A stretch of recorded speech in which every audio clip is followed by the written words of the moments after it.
So yeah, maybe talking a little bit about what I came from. I'm from a rural small town in Costa Rica called Palmichal. It's around 30 miles or 42 kilometers from the San Jose airport.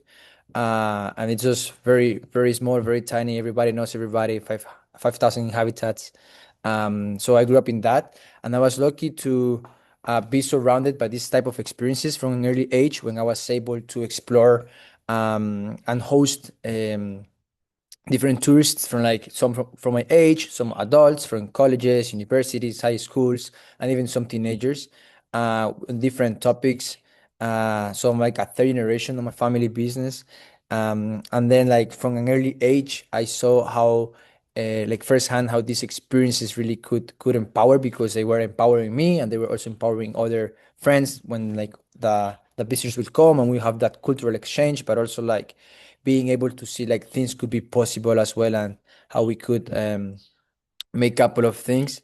But then what the main what happened a little bit, I will share a little bit more when I realized when this was a big opportunity as my family was just focusing on the hosting part and just as a provider, and we didn't really had before any contact with the visitors or any decision making on that process.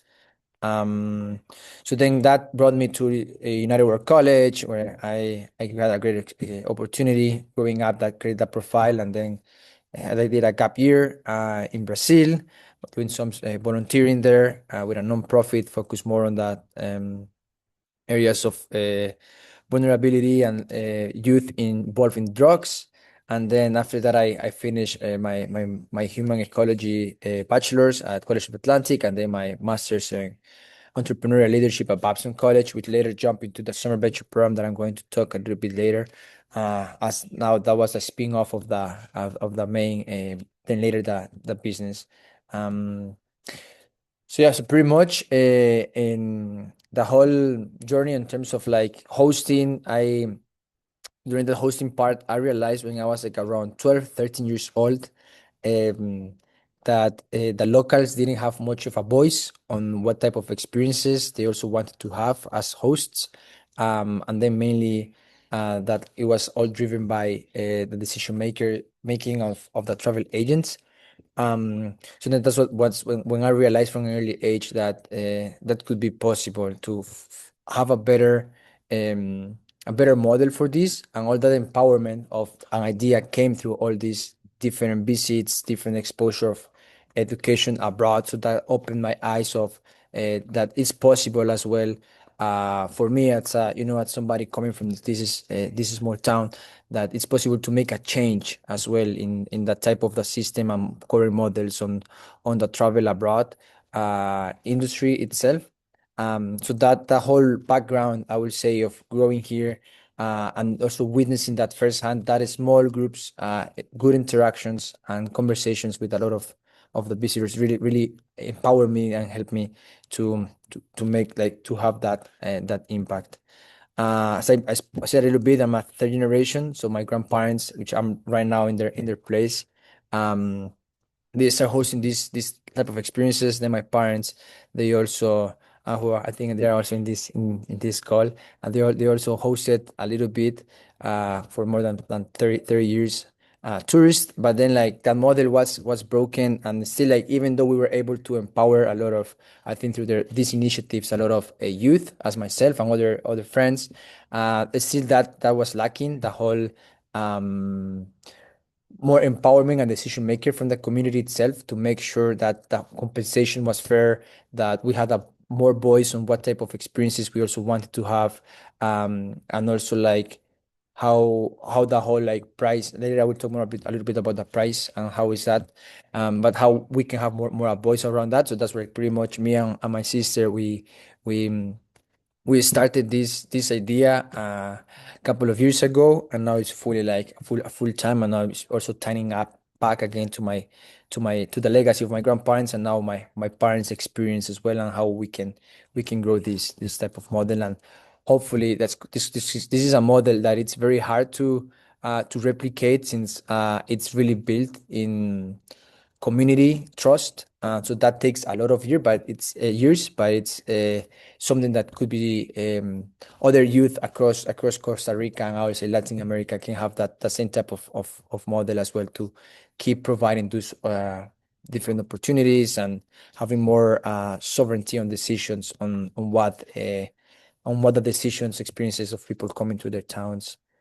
So just a little bit about like the business itself. GreenTico, we are like a social venture, and we are based in the U.S. and Costa Rica, and we pretty much how we ensure this is that type of like fairness is when we co-design those experiences with the universities and the colleges. And then it's like how to balance that, like that connection of the international and their like different way of doing things to the local community. So pretty much, yeah, for faculty, it's just really, really like to like to also empowering and part of as I will say myself as I have being exposed and my life changed a lot also thanks to this international education. This is a way as well not only to empower the youth and students that are coming to Costa Rica in this case that we're focusing on my hometown, but also the as I said the local youth as well. So it's pretty much providing those customization and really make sure that the faculty um, can translate the whole content into the actual practice. And then for universities is really that long-term partner that can have reliability in the country. And then just like for locals is pretty much where the boys come out, and in the case me as a change maker, and youth from Palmichal, it's really to ensure that they have a voice as well. So like usually in this on this model, this is pretty much how it goes, and this is very simplified model. Usually what happens is that the there are like the universities, they hire US vendors, and then US vendors hire other US vendors, and there's like a whole chain of middleman until they get to the actual host communities, people providing and hosting those services. So that's pretty much where we can coming into that picture, and we just have already those direct connections, and we are like here like the Costa Rican vendor, and then we make sure all those like needs and also like the type of experiences that not only the universities are looking for, but like the communities are looking for can be like a win-win for everybody in this. So it's a little bit about the team, how it's working right now. Yeah, as I said, it's been a couple of years and it's very family oriented, and we have a couple of advisors as well that help us on different fields, such as like in partnerships, like kind of reaching out universities, um, and etc. These are a little bit of the experiences we have been working on since like summer 2018 with the Michigan State University. So that whole interaction of not only bringing international students, but also um, making sure there is a balance with the local youth, and also creating different type of experiences, but gets involved the community and really gives back and meets the needs of yeah of the community. Um, and then a little bit about this is a little bit more like a volunteering programs and the different types of experiences with them. And we always try to, like have that voice, and at the same time, like local, like interaction in the local high school. So also like students in my hometown, they can also see that it's possible for them as well to have this type of travels. And I think that one of the goals as well with this is to hopefully one day be able to provide scholarships as well for them to go outside, travel, and just become more, have more empowerment. So I have been quite lucky to be in that person that have had that empowerment more directly thanks to my family, but also that can lead as well for other youth to have the same type of empowerment. And also for many of them, they create later on their own venture or their own project, and they really wanna have that impact as well. This is a little bit more about the University of Michigan. The other one is more voluntary, more like hands-on and week experiences. For example, this type of programs as well that we're working and I help facilitate many of them.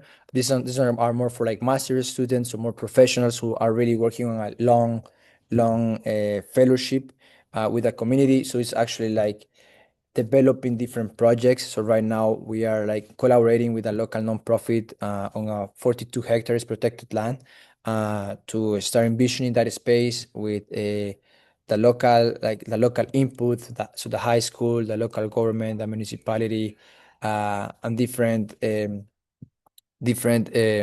stakeholders to see how the also like the community are envisioning that. So it's not only bringing the input from foreigners to some extent, but also ensuring that like what's also the vision and how we can like support that like that how people will like to see things moving forward.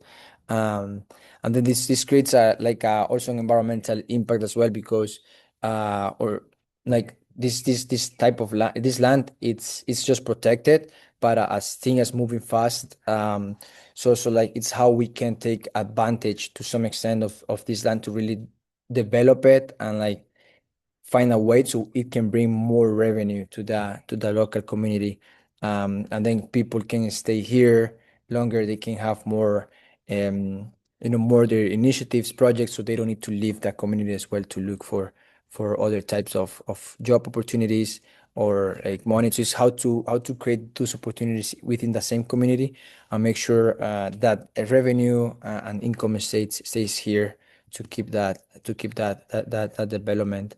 um, our Net Promoter Score is like 100%. People usually when they come here, they leave pretty happy. That's so far how it's going. Maybe, yeah. Hopefully, we can move forward. Then a little bit more personal timelines as we keep growing the business, and also like keep creating this impact for other youth. To deliver this year so far, we have 3 programs. We are looking for 2 more to deliver.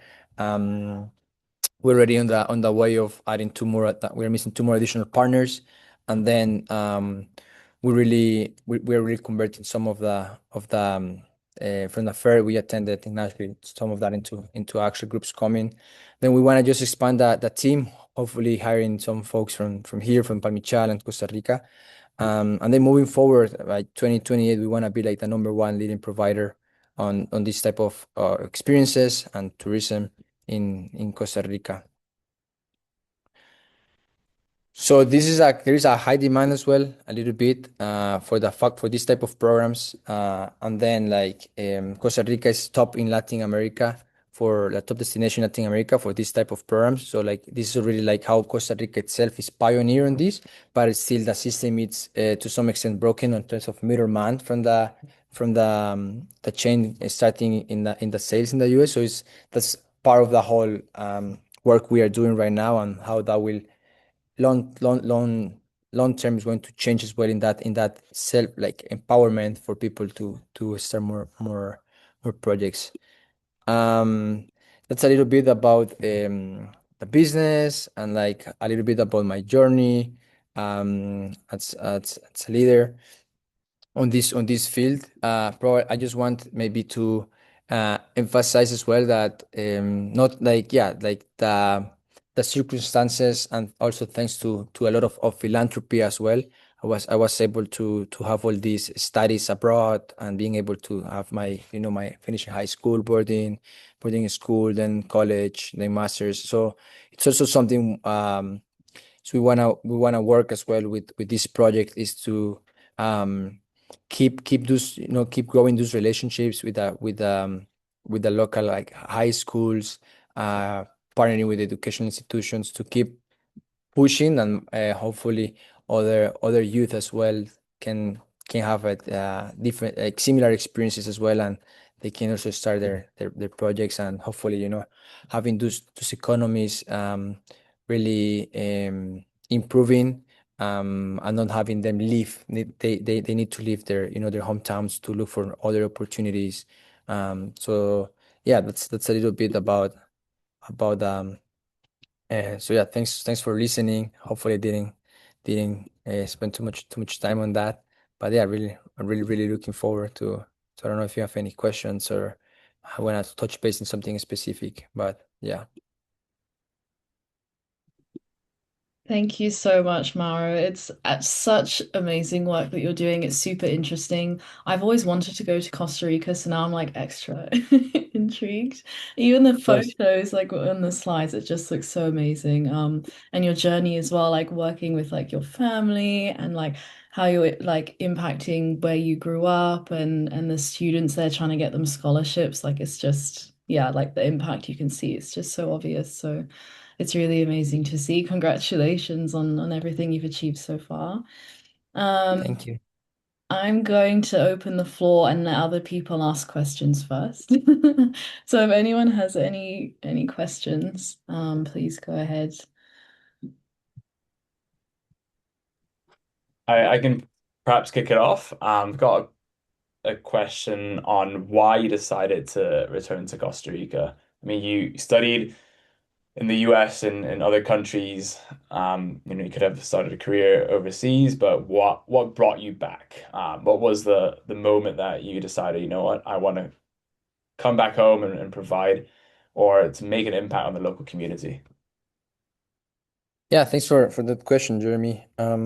It's I think it's very easy when you're already abroad, kind of to fall in love to some extent to the idea of like the whole professional career, right? And first you do after you graduate, you work, you work 3 4 years for corporate, and you do like kind of they picture. I would say a little bit of brainwashing from my point of view, in terms of like all that career. So like actually, I didn't at the beginning. I didn't see myself coming back around early 20s.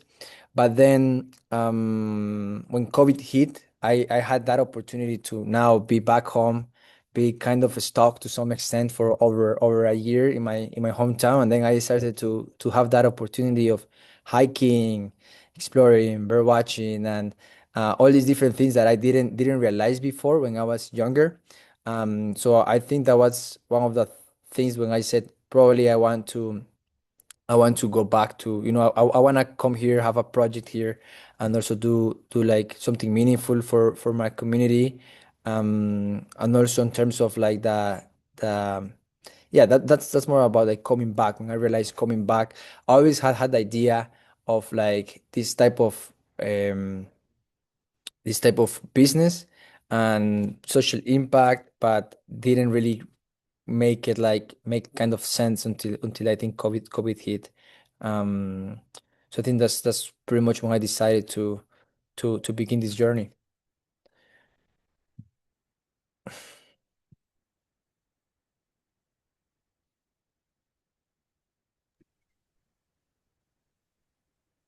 Thank you. Thanks, Jeremy, for kicking off the conversation. Um, If there's no, well, I might go ahead and ask a question then while everyone's marinating on all the interesting things. I was going to ask what was maybe a challenge that you faced or an obstacle in sort of the beginning trying to like set this up because it's no easy feat trying to set up something like this. And then how did you sort of overcome that and what was your motivation? Yeah. Like a specific challenge, just in general for like more me, like in which stage, more like for the business stage, or more me as like kind of first time I left the country, or just in general, like a general challenge. Um, Either or, maybe like whatever like comes to mind first and you think of like what was the biggest challenge, whichever one that was. Sure, yeah. I think that the biggest, on my personal journey, I would say my biggest challenge was when I left the first time, Costa Rica, because I left without, like, I left only saying, "Hi, my name is Mauro, and how are you?" Right? So that was like a whole learning curve during the first year on the boarding school, not only to catch up with the content, um, of the international baccalaureate, but also just like learning. So it was like doing two things at the same time. That's more on the a personal challenge, more like that it was really difficult. And I think it was one of the years that I I studied the most, I would say, like, and then in terms of more the business, I would say it was more as an international student in the US, how to lead with all the bureaucracy on business, and how to register and make sure like you don't do something that will harm you down the road later with the visa or with other things. So I think that was one of the main challenges. So leading going through all that bureaucracy. Thankful. Thanks to the school that I went to, they in that summer venture program, they help us to some extent connect us with other entrepreneurs that they've been in this journey before. So that really help us a lot. So it's a great community in that sense, and I'm very very thankful for that business incubator. But I would say that these were like the two main challenges, one for me and one for the business. Thanks so much for sharing. Yeah. I also did the IB, but the fact that you did it after also like learning English at the same time, like hands down, that's amazing.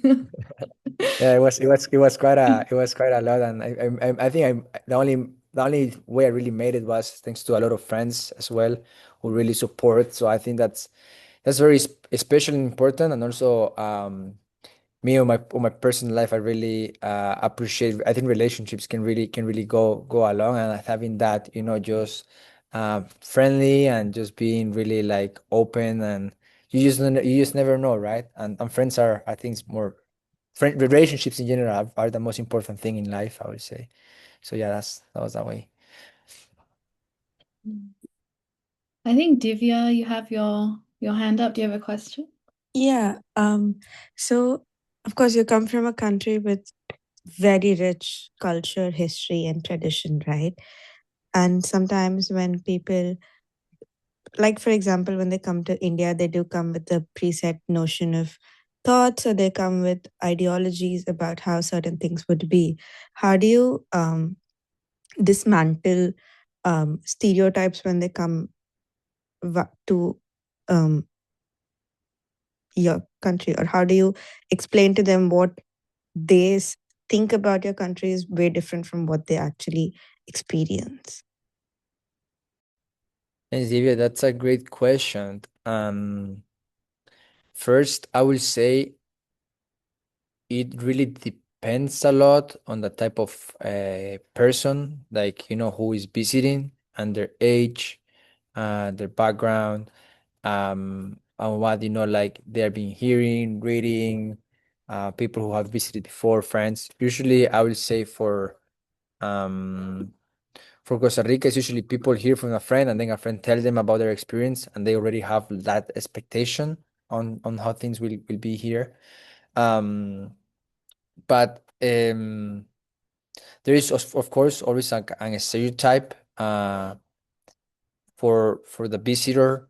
Uh, that's in my case why we focus more, it's like on educational institutions. So I think that helps a little bit more us in terms of youth being more like to some extent open-minded than other folks, in terms of the experience. But I will say it's just pretty much really um like making sure they have a different type of experience, but that's a hard question, and I might not have like a proper proper answer on how to avoid that. But I will say it's just like um making sure, they when they visit, they really have different type of experiences, which is also sometimes not on your hands, so they cannot really change what their thoughts are in terms of like of that is like kind of certain stereotypes that they have before coming. It's very difficult and challenging to navigate that. Um, but it's just true. Like I think, yeah, it's pretty much just having that like a diversified experience when they are here. Um, yeah. Sorry if I didn't really answer your question, or if Oh you want to no, follow up on something. understandable. It's a very complicated question, but you answered it really well. Thank you so much. Yeah, of course, of course.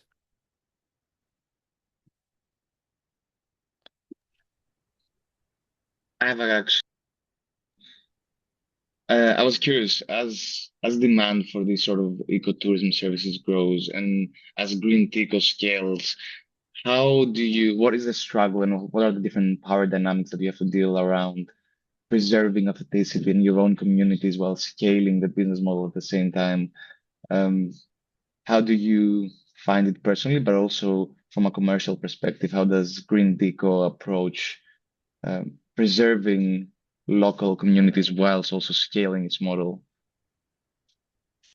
Thank you so much, Marius. Um, that's a great question. I think it touched base a little bit, but mainly obviously the main challenge for that is that the model is very set on the community and really like those close relationships that we have in those communities.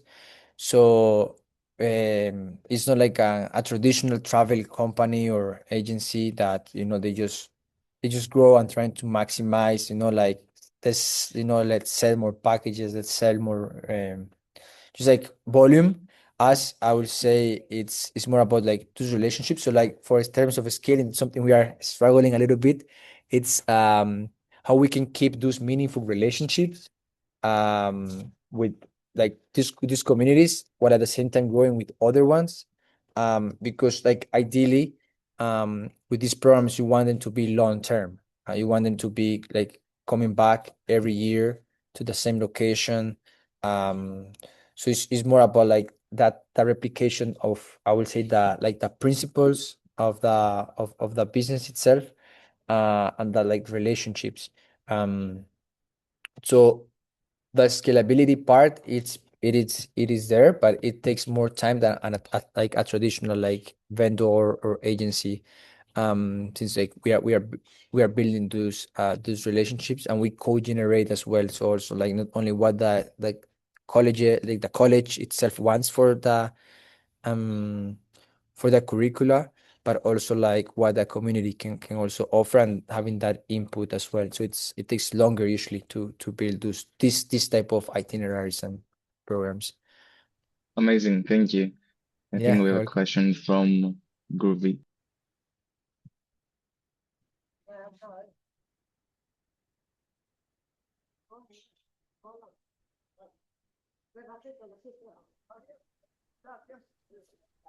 Unfortunately, we can't hear you well, Groovy.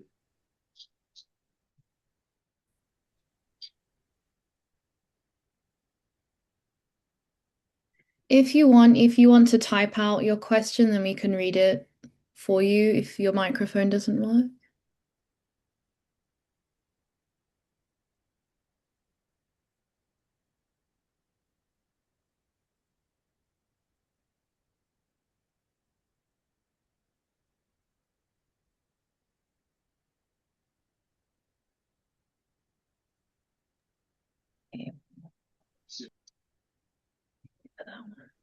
Perhaps just in the meantime, I do have another question on more so like the impact that you have on the local communities, and like how do you quantify that impact? Are you said you're working with different local communities, maybe different hotels or whatever it might be. How do you quantify that impact? And when you speak to um, US colleges or universities across the world, how do you pitch that?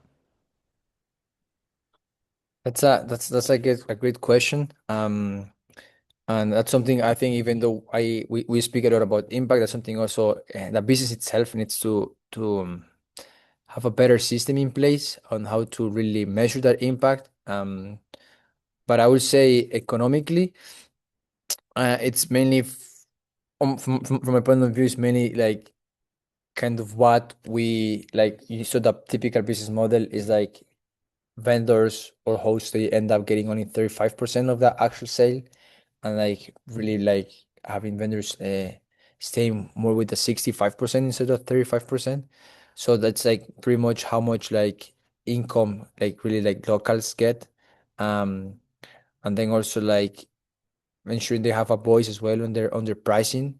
um Socially, um it's just seeing, and it's more like we don't have really a measurement about this, but just really seeing how like other locals, youth, they start to have similar opportunities and and similar scholarships. So for example, in my hometown, in the past in the past 3 or 4 years, two new local youth were able to like similar programs than the ones I did for like for the boarding school and then later for undergrad. So I see just seeing more interest and also acceptance of students and youth like starting to do similar patterns and just wanting to give back to the community, wanting to do events. Um, that's also like a way that we see we are having impact in these communities. Um, and yeah, I will say that, and then also just as well just like the environment itself, and just seeing like the local nonprofits, and also like some other government agencies as well, just seeing that they keep pushing for similar projects. It's also a good sign that still this type of tourism is the one they want as well in in the local high school, for example. They this is more at the local level. They also keep and also like it grows that trend on students that want to study tourism when they are in high school as a specialty or as an extra subject to later work on that field. So those are just like signs that give us like people are interested, local youth wanna get more involved on this. um but I think that's also I mean that's something that's also something good to potentially add it to our business.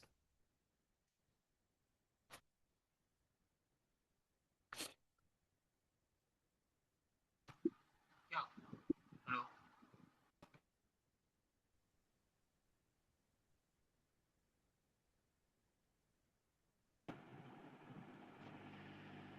Hello. Hello. Hi, I think I can hear you now. Yeah, sorry, like, hello. So yeah, I think there was some issue on my end.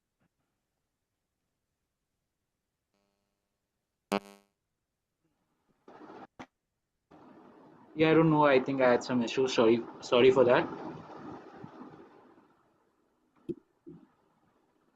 Yeah, now I think you can hear me. Yeah, yeah, Yeah, please go so ahead. great work. Like, I obviously liked the mission a lot, but there was a question. Like, obviously, seeing your scenario, like your view outside, how did you like grow your plants in such a way? Like, there's obviously biodiversity, and like in small areas, like in many of your houses, if you want to grow plants, how would you personally approach it? Like seeing your scenario you have done with the netting also, the money plant are the plants. So like,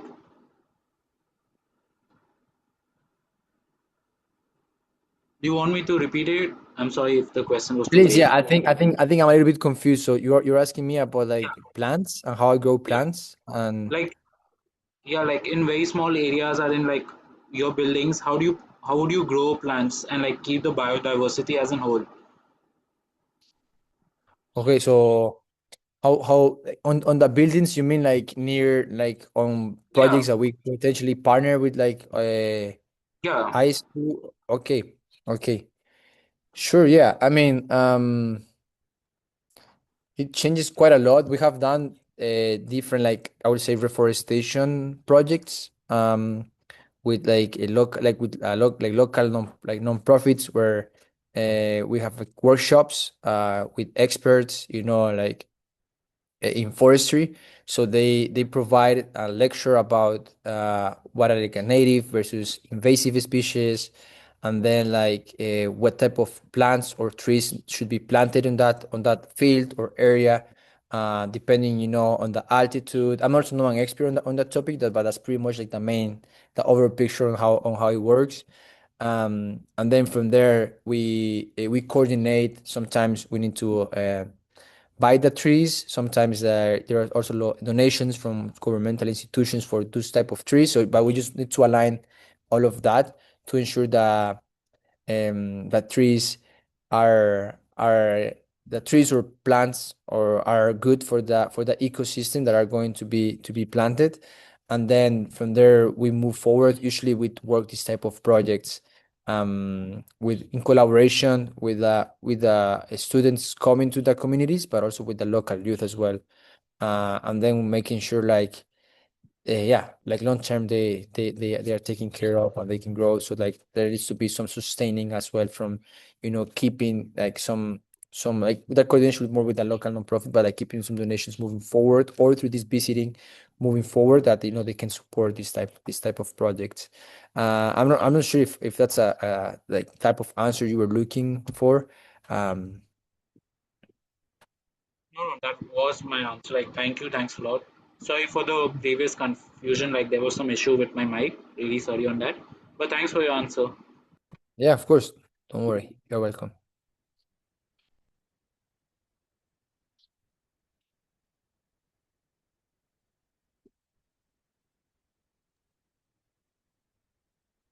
If there's no other questions, I have like another one. I was just I mean, it's a bit more broad, and maybe far-fetched, but I was wondering like, so I know you showed like the timeline and you have some sort of goals for the near future, but for you, what would be like the dream scenario for what you're trying to achieve, but also like the message and the whole industry as a whole? Like, what is the dream scenario? Yeah, thanks for that question. Um, I think a little bit the issue is always, so with entrepreneurs, you're always shifting that scale of things as things keep growing. So sometimes it's hard to provide that dream because probably that same question will change probably in a couple of years. But for the moment, I will say um, that the dream will be to work directly, with work dir- keep like so this model is pretty much right now run in 3 communities, so wanna really scale that up to more communities all around Costa Rica. um and the dream would be to have that trust, because I think trust from colleges, universities, the first buy-in is quite difficult. So really have that trust from these higher ed institutions to really give it a chance to small vendors in this case, because ideally that model can stay the same, so it won't be down the road another education first or AIFS or like one of these corporations that later they take all the market. So there will be like similar model with like vendors all across, like I will say not only Costa Rica, and but kind of partnering with others across Latin America to replicate, but also give the tools so they can work on a similar model and work directly co-creating um, these type of experiences and curriculars with the yeah, with the universities. Also, it would be great to have similar experiences, not only like foreigners or students, international students coming to Costa Rica. Also, hopefully, we can really like provide more opportunities at early stages and not relying on the same organizations to be able to study abroad.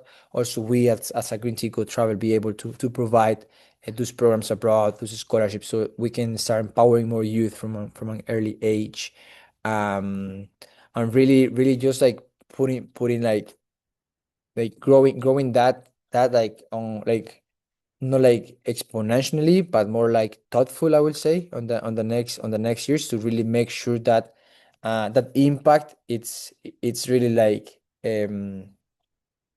it's a positive impact on those on the with the communities we are working on, and also knowing when stop, when we need to stop, and when like it becomes later over tourism, over like kind of tiredness, or like people, because there's always a balance there, as like what is happening right now worldwide with a lot of the communities, people not being able to afford to live there anymore because there's a lot of visitation. So like really where the balance is, and being able to stop, which is going to be, I think, maybe difficult, but it's something to be mindful about that big dream, I would say. And really always, I would say always like giving back to, like giving back, but it's not even giving back. I would say it's more about like before we giving back, it's really ensuring, that like what we're creating, they're also like happy about it. People are happy about what like type of experiences they are having, and that we're meeting also their needs as hosts as well. Yeah. Thanks so much. It sounds like you've thought about this a lot and you have a very clear vision of like what you want to achieve. So it's just really nice to see. Thank you. Thank you. Appreciate it. And no, it was great. It was a great conversation. Really, really enjoyed. Do you mind if I ask another question? Go ahead. I guess this kind of relates to what you just said about, knowing when to stop and when, yeah, tourism can become a bit too much for a community as well. So how do you make sure that, there's loads of these programs where it looks like volunteering, but it's that kind of voluntourism kind of thing that you want to avoid, or like it seems like that's what you really want to avoid. How do you make sure that that's not viewed, that your programs are viewed like a voluntourism thing? Yeah, that's a good question and hard question.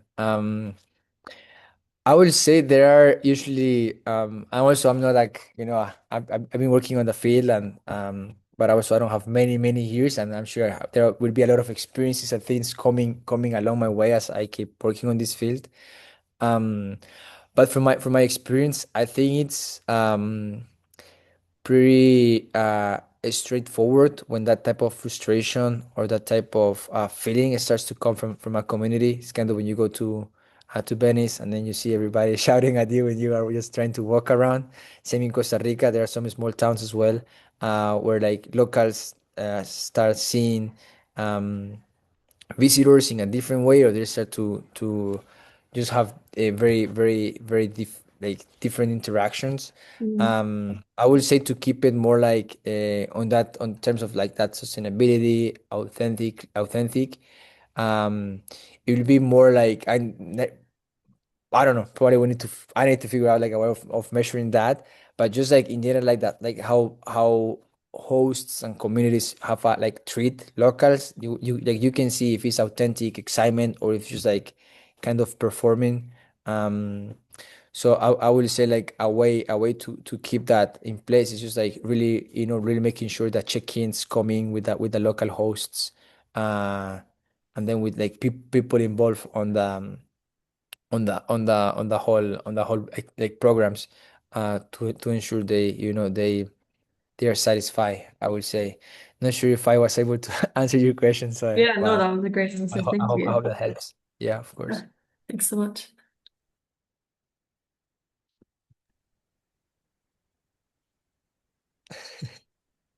Thanks, Zoe. That's actually a really good question because I remember when I was a student and I wanted to do sort of a placement for um, my course, and there were so many people come in, and it was very much like voluntourism, and it was really hard to find something that wasn't, and I didn't want to do that and like perpetuate unintended harm.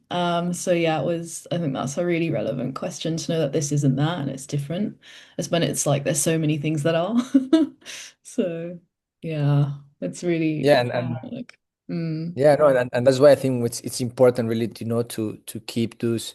And it's hard because some spots they become pretty hot and everybody wants to go. It's a most.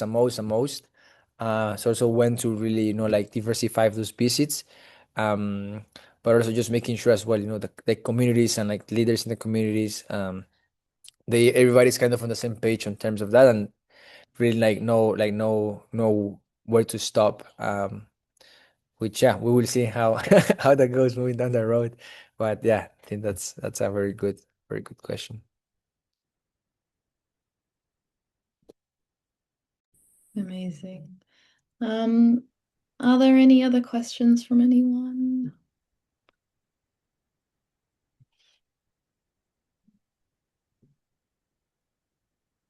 No?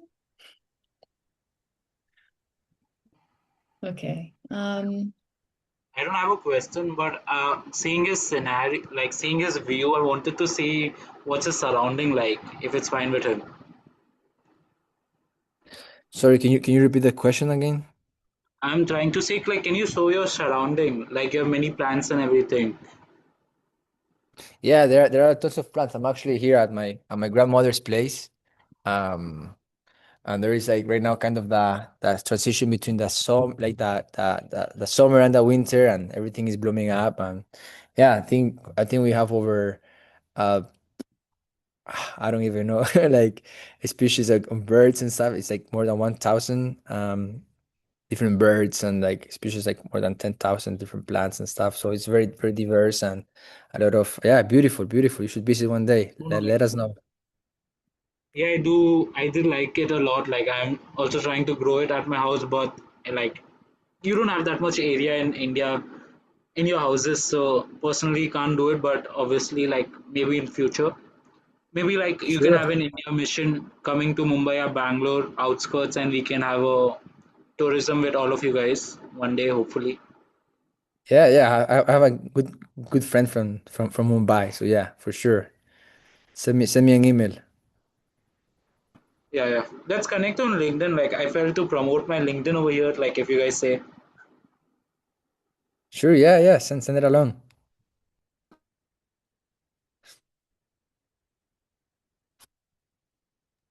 Okay, thank you so much, everyone, for all your questions. If you're interested in signing up for any of our other Meet the Leaders series or anything, or like interested in other work that we're doing, I'm just putting our website in the chat. Um, and I think in the sign up, there were all the information on GreenTico as well. So to check that out. Yeah, well, thank you, Mauro, once again. This has been so interesting.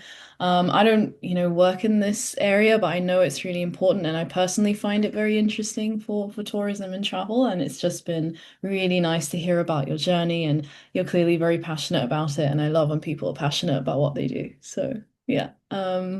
Thanks again for taking the time to speak with us and with everyone. Yeah, thanks again. Thank you. Thank you very much, Thank you so everyone. much. Thank Thank Yeah, I you. really appreciate you. it. Thanks for having me guys over. Take care. Bye.